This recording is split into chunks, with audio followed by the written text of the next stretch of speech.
Hi, this is James Gordon O'Toole here with the first book in the October Terror series. The book I'll be talking about today, Pet Sematary by Stephen King. Nice cover. And unfortunately, the back's in rough shape. This is a pretty rough book. Anyway, this is from Stagnant Books, and this was first published in 1983. This edition's from November 1984. This was a decent read, as I wasn't sure what to expect from this novel. While it did have some things I liked with it, some things I didn't like with it, but overall it was okay. It wasn't like anything spectacular or anything like, really scary or anything like that.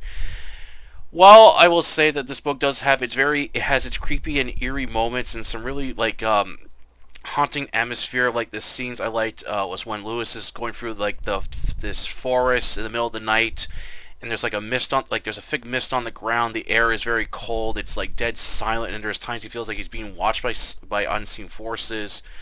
And the scene where Gage is brought back to life as a reanimated corpse is very gruesome, as I had a feeling that the book would be more graphic than it was in the film of the same name. The book does explain like these scenes a lot better than it does in the film. But overall, I was like, I wasn't sure if like King was gonna have like some other surprises in here, but there's not really much. I was a bit surprised though when I did saw some references to his other books. I didn't think King would be doing that in this one, but I spotted a few references. They were okay. Like they weren't anything that kind of got away the plot, or just basically was using it as a reference to add on to his story, like he did with the Dark Tower series. But overall, yeah, this was a decent read. Like it was okay. It's not a book I'll be going back to like anytime soon. As for the film, the same name, it too is okay. Like it's okay. Like it does have its moments I do like. However, there are some things I felt the film did better than in the book, and vice versa. With things I liked in the book, didn't like in the film, and vice versa with it. Overall, it was a decent read. All right, onto the book review. Plot. Moving to their new home in Ludlow, Maine, is Lewis Creed, a doctor working at the University of Maine. With him is his wife Rachel and their two children. 5-year-old Ellie, their daughter, and 2-year-old son Gage. Also with them is their pet cat Church. The area they live in is a heavily thick forest with a long open road, as truckers use it, often speeding down the open road. They are tired after a long drive from Chicago and are waiting for the movers to show up with their stuff. While in the middle of getting stuff out of the station wagon, they meet their only neighbor, Jude Criddle, an old man in his 80s, and his wife Norma Criddle. Jude offers help along with giving them a spare key to the house as they can't find it. After getting most of the stuff in, Jude offers Lewis a beer, which he accepts while the rest of his family gets some rest. Sitting on the front porch as Jude tells Lewis about himself, saying he was born in 1900 and his parents built both his house and the one across the street, which the neighbors moved out several years ago. Both Lewis and Jude talk for a bit while drinking beer till Lewis had enough and goes home for the night, stating he has to get rest for tomorrow at his new job. Over time, the two men get to know each other better, as Lewis views Jude as a father figure, since his grandfather and father all died before he got to know them well. While unpacking, Ellie notices a path that leads behind their house and asks where it goes. Jude offers to show them where the path leads to. Jude takes Lewis and his family into the path. As they walk through the thick forest, Jude tells them these lands used to belong to Micmac. While enjoying the scenery, however, Lewis can't help shake the uneasy feeling about this place, as it's silent. Then they reach a cemetery that's been spelled as Pet Cemetery. Jude explains the area was used by children who lost their pets that died on the road from speeding vehicles. Jude takes them over to the tombstone where he buried his dog, Spot. Rachel is becoming uneasy about the place. Lewis decides to leave as it's getting late.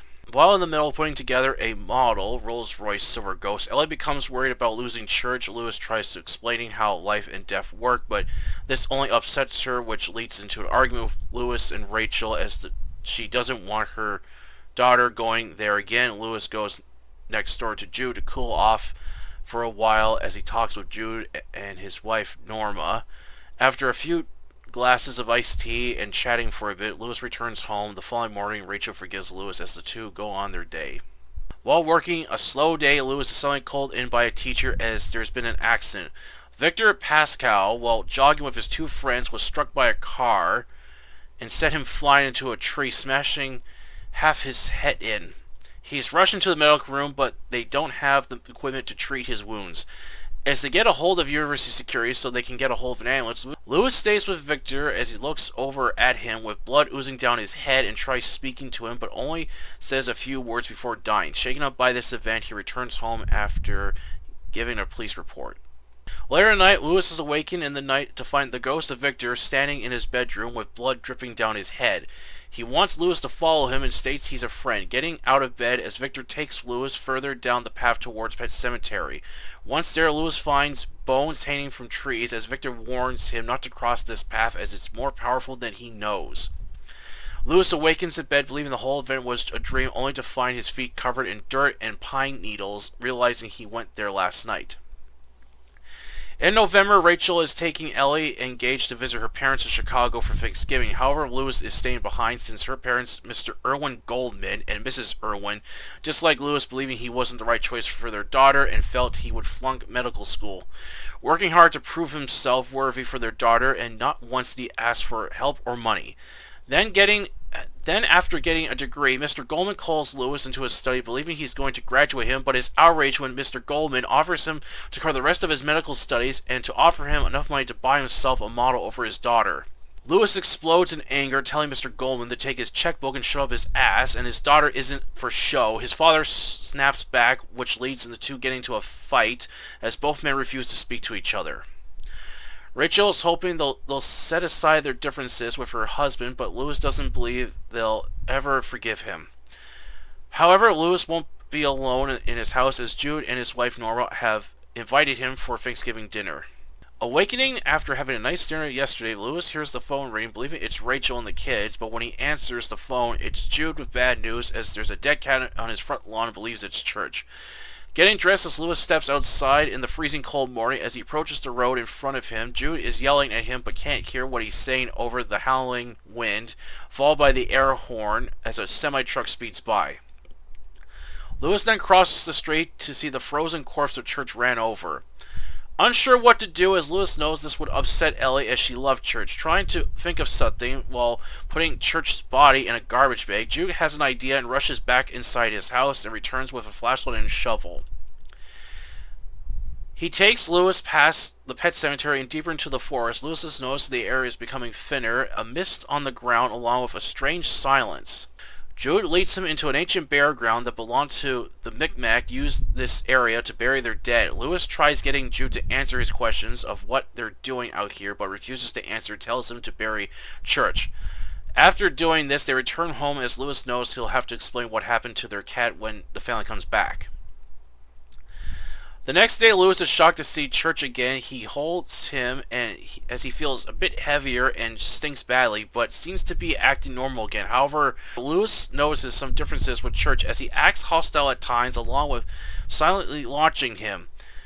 When he goes to talk with Jude, he explains to Lewis after his dog Spot died, his father took him to the burial ground and buried Spot. He returned and seemed to act like he did before. However, his dogs stink badly and at times wouldn't act himself. He was later put down as his father was trying to tell him that dead is better. However, Lewis can't bring himself to the same with Church as it would upset his daughter. After drinking a few beers, Lewis asks Jude if any people have been buried there. Jude replies no, but Lewis believes he's lying. When his wife and children return, they don't notice anything wrong with Church other than he stinks, but Ellie is happy to see him, stating she had a dream he was ran over by a car. However, Church hunts mice and birds but doesn't eat them. He rips them apart, which disturbs Lewis. On Christmas Day, Lewis gets a call from Rachel at work that Jude's wife Norma passed away in her sleep. Lewis visits Jude as the two toast to Norma while chatting to each other until it gets late and Lewis goes home.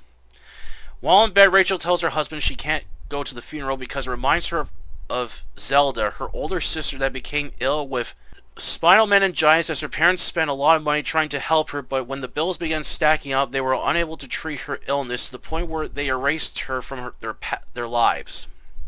Zelda became worse, with her body becoming thinner, her spine could be seen, her fingers bony, and her face stretched like a mask. Unable to bear her anymore, Rachel kills Zelda by having her choke on her food to end her suffering. She still has guilt about what she did. A year later, in May, it seems everything is going well for Lewis, despite Church becoming more vicious with his kills, tearing the animals apart and leaving mutilated corpses for Lewis to clean up, which has led to him keeping Church outside most of the time. While having a picnic with the family and friends over, Gage is playing with his kite and runs off when he loses grip of the handle. When Lewis notices this, he tries running after him, yelling at him to stop, but the wind brings Gage's kite onto the road as a speeding tanker truck is heading right for him. Lewis almost reaches him but trips and watches in horror as Gage is ran over by the speeding truck. Both Lewis and Rachel are heartbroken by this event, and during the funeral is even worse when Erwin Goldman confronts Lewis, insulting him and blaming him for the death of Gage, which leads to the two engaging in a brutal fight, with Lewis beating Erwin badly, which causes Gage's small coffin to be knocked over. The family members step in to break up the fight. After returning home, Lewis goes to the basement and gets drunk, feeling angry at the world for taking his son away. Then he sees Church and plans to bring his dead son back to life. However, Jude comes to visit him and explains his plan to him. Jude warns him against this and tells him what happened to Timmy Baderman, a World War II soldier killed in Italy, was sent back home. His father, Bill, knowing the powers of the burial ground, and took his son's dead body and buried him there. However, when Timmy came back, he terrorized the town residents, along with revealing dark secrets they are hiding from each other. This causes Bill to kill his son and burn down the house, then shoots himself to cover up what he's done. Jude pleads with Lewis not to do the same, but refuses as he can't live without his son. After convincing Rachel to take Ellie to her parents' place, as he'll be there within 3 or 4 days later, stating he needs some time alone. However, Ellie refuses as she's been having more bad dreams, that Gage's coffin is empty and his crib is filled with dirt, along with a man who's been warning her of a bad things coming. Lewis buys a high-powered flashlight and shovel and goes to his son's grave at night, digging it up and nearly getting caught by police. He then takes Gage's corpse to the burial ground past Pet Sematary. When Ellie's dreams become worse and reveals several things that nobody has told her, Rachel races back home along with Jude, trying to stop Lewis, but it's already too late as the dead are coming back to haunt the living. Pet Sematary was a decent supernatural horror novel. While it has its creepy moments with some eerie atmosphere and the detail of seeing the reanimated corpses brought back to life was gruesome, but I didn't find this novel that scary and wish there was more to the plot, as it felt too simple and basic. While the novel does explain scenes better than in the original film, however, I felt the death scene of Gage wasn't good, as it goes from after the events to a series of flashbacks leading up to Gage's funeral. In the film, the same, I felt it did a better job of showing how Gage is killed than leads to his funeral, as it's more shocking. The pacing was good, as it didn't drag on or felt rushed, as King adds a little filler into the story, which I didn't mind. Well written, but I wish there was more to the plot, as I felt it could have explored more of the burial ground and even added more elements of horror, like Lewis and the others seeing the ghosts of the dead animals and people haunting them and wreaking havoc on the living, along with a higher body count, or having Lewis experimenting on the dead, trying to perfect it. While characters were alright in the novel, with some I liked more than others, I will say that Lewis isn't a pushover like in the film, as I was glad when he stood up against his wife's jerk father, Erwin Goldman, who I hated this character as he's a selfish, greedy old man who thinks he's better than Lewis. Also like seeing how broken and desperate Lewis becomes towards the end of the novel, believing he can still save his son even if it means digging him up. The rest of the characters were alright. I was also a bit surprised to find some references of King's other novels like Cujo, The Shining, and Salem's Lot. However, what I didn't like was King's added dark comedy elements within the reanimated corpse of Gage, who is now talking and swearing like an adult with some cringy lines that really felt out of place. And some melodrama I didn't care for when Ellie is questioning the existence of God, and some of the drama that Lewis and Rachel have between each other got annoying after a while. As for the 1989 film of the same name, is also decent. While it has its moments, I like some funny parts, like Lewis relaxing in the tub when Church drops a dead bird as a bath toy, makes me laugh. And Gage's death scene is a lot more shocking. However, it cuts out a lot of detail from the novel and leaves several scenes unexplained, like why Lewis doesn't want to visit Rachel's parents, why did Rachel's parents leave her alone to watch her dying sister Zelda, and a few others. However, it's still worth a watch if you're a fan of 80s horror films, but don't bother with the remake as it doesn't offer anything new nor improve the original story. Overall, it's up to you if you want to read Pet Sematary. While I felt it was decent, but it isn't a King novel I'll be going back to anytime soon. While it's well written, I just felt it could have been a lot more to its plot. Still, it's worth a read, but don't expect a lot from it. Alright, that's the review today. Hope you enjoy. Yeah, this was a decent Stephen King read. I didn't know what to expect from it. I just know that I've watched the movie several times, and I was like, okay, so far the film, what I've watched from the film is exactly like it is in the book, but I thought maybe there might be some more to the story, like maybe there's something else added extra into it. However, there wasn't really much else added to it. Like there's a few scenes that were in the book that were on the film, but overall it's just kind of a simple basic story. Like I said, it does have its eerie, creepy moments, but I just wish it had more to it. Like I felt like it was, like as I said, I felt the plot was a little too simple and basic. I wish there could have been more to it. Like I said, I felt that King could have explored like the bare ground more. Now the main character is interacting with it, this causes the spirits of the dead to begin haunting the living and wreaking havoc in the town and stuff. That would have been interesting too, and then them causing like a high body count and stuff. Or another idea I thought would be interesting: what if Lewis, since he's a doctor, what if he begins experimenting with it, trying to perfect it, see if he can make the dead like be 100% like human again and stuff, and that leads to him doing experiment stuff. That would have been another interesting idea too, because he's a doctor after all, but you don't really get to see him display any of his doctor skills and stuff. So that's something I felt that could have been the novel too. Yeah, so I felt, the plot could have offered more. The characters were okay. Lewis is all right. I just glad he's not a pushover like he is in the film, because I really felt his character was kind of a bit of a pushover in it. The other characters, like Jude, was all right, and then the other characters were like either they're like okay or I didn't care for them. I did find his daughter Ellie got annoying after a while in the book. So I felt there was parts where she was just whining. I'm like, oh, Ellie, would you please stop complaining? The one character though I absolutely despise in the book was Erwin Goldman. I just really despise this character, and I was like, what is this guy's deal? Like, he's one of these like uptight parents that don't approve over a lot, and basically this guy wants like only the best for his daughter, and he feels that Lewis isn't good enough for him, and he treats him like shit throughout the book. And I was glad to see a scene where Lewis just has had enough and basically engages in like a brutal fight with him. I thought finally this old man gets what he deserves. Kind of only wish something nasty would happen to him later on in the book. The other character I wish could have been featured more was Victor, the jogger that gets killed early on in the book. I felt he could have appeared more in the book. He only appears like a few times, and that's like it. Well, actually, he reappears once, and then Ellie is constantly seeing this person in her dreams. So that's the only time that he's brought up, and that's it. You don't really get to see more of this character. One thing I felt like the detail in this book was good. I just wish King went more detail with like when Lewis goes to the cemetery to dig up Gage up from his grave. I wish it was kind of like a more like eerier detail, like maybe it was foggy, it's really cold. That I felt made that scene better.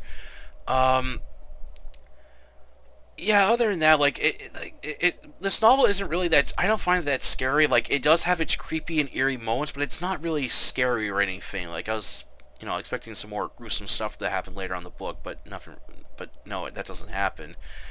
The scene however, there is a scene in the book where I felt it was really cringy, and it kind of wrecked the mood of the story. Like when after Lewis buries Gage in the burial ground. When Gage returns, he's now acting like an adult and is swearing his mouth off, and he says some of the like cringiest lines ever. And I'm reading this, and it just made me laugh. I thought, I don't think this is supposed to be funny. I think this is supposed to be, shocking, but it's not. It's funny, and this dark comedy kind of really wrecks the story. I don't know why King added that. Like, it just really felt out of place. Like, why would you put this in the story? This is like, you're now like going like the dark comedy route. Yeah. So I didn't really like that, and then the ending does wrap up very quickly, as King doesn't really describe in really much detail what happens to Jude and Rachel after they're confronted by the reanimated corpse of Gage. Like, he just describes like they just lie there and they're covered in blood, and that's it. I thought, come on, King, go in the extra detail with the subject, with the gruesome mutilated corpses and stuff. Overall, it was a decent read. Like, it was an okay book. It's not his worst, but it was like, it was okay. It's not a book I'll be going back to anytime soon. As for the 1989 film, The Same Name, it's also decent too. Like, I feel the film has some parts that are done better, like when Gage is killed in the film. It's a lot more shocking, as it's absolutely just. When you see this scene happen, I can imagine this every parent's worst nightmare, to see their children like running off into some dangerous area and they don't know it, and the absolute dread of just the unthinkable happening when they try to prevent it.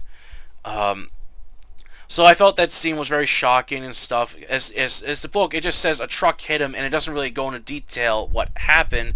The film shows what happened, and I also felt it was weird how there's a part in the book where it gets to the end of part 1, and it's basically Lewis is tucking Gage in, and he's kissing him goodnight, and then part 2 is like it's at his funeral, and then it backtracks a bit to leading up to the events of how what happened. I thought, it really felt weird. I wish he told the scene forward instead of like this scene is now backwards, like it's like backwards and it backtracks leading up to the.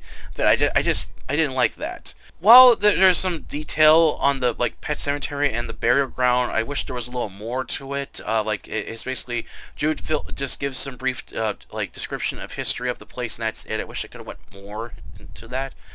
Yeah, overall it was an okay book. Yeah. And the film, another scene that I did like is when Lewis is like relaxing, and he puts a face cloth over his face so he can't see what's going on, and he's just relaxing in the tub, and all of a sudden Church drops a dead bird into the tub, and he freaks out, and Church is just like looking at him. It's like, oh, how nice! Church brought Lewis a bath toy to play with. Other than that, it's a decent movie. It's okay. It's not one of my favorite Stephen King movies, but it's all right. Alright, that's it for the review today. I hope you enjoyed it, and I already got my next set of horror books collections and some horror manga I plan on reading for this whole month of October. If you enjoyed this video, please like it, and please don't forget to like it, share it, and subscribe to October Library, the YouTube channel, and the Facebook group of the same name. Please support Review of Fiction. Until then, I'll catch you later.